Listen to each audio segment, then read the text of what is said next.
امریکی اخبار new York Times کا کہنا ہے کہ امریکی صدر ڈونلڈ ٹرمپ ایران جنگ میں پنستے ہوئے دکھائی دے رہے ہیں، حالانکہ ان کے پاس دنیا کی سب سے طاقتور فوج موجود ہے۔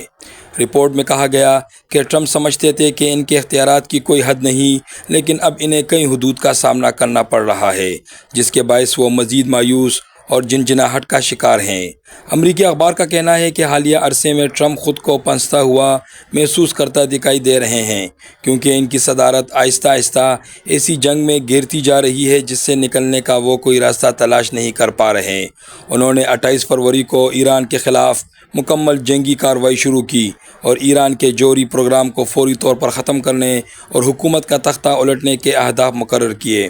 تاہم 5 ماہ کے بعد بھی یہ اہداف حاصل نہ ہو سکے اور ٹرمپ اب ایران کے خلاف بڑے پیمانے پر دوبارہ فوجی کارروائی کرنے سے ہچکچا رہے ہیں، کیونکہ امریکی انٹیلی جنس اداروں کا اندازہ ہے کہ ایران میں یہ حکمت عملی اتنی مؤثر ثابت نہیں ہوگی۔ رپورٹ کے مطابق صدر ٹرمپ کے پاس ایران میں اپنے مقاصد کو حاصل کرنے کا کوئی واضح راستہ نہیں۔ وہ فتح کی حکمت عملی کے بغیر تنازع میں داخل ہوئے تھے اور اب عزت بچاتے ہوئے نکلنے کا راستہ تلاش کر رہے ہیں۔ اخبار کے مطابق اب ٹرمپ کے سامنے 3 بڑے راستے ہیں: فوجی کشیدگی میں اضافہ، معاشی دباؤ بڑھانا یا فتح کا اعلان کر کے نکل جانا۔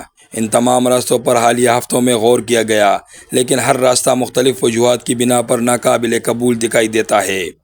نیو یارک ٹائمز کے مطابق پورے ہفتے ایران میں بڑی فوجی کارروائی دوبارہ شروع کرنے کے اشارے دینے کے بعد جمعے کے روز ٹرمپ پیچھے ہٹ گئے۔ اخبار کے مطابق ٹرمپ کی اصل ہچکچاہٹ شاید یہ ہے کہ جنگ نے امریکی میزائل شکن نظام کے ذخائر کو کم کر دیا۔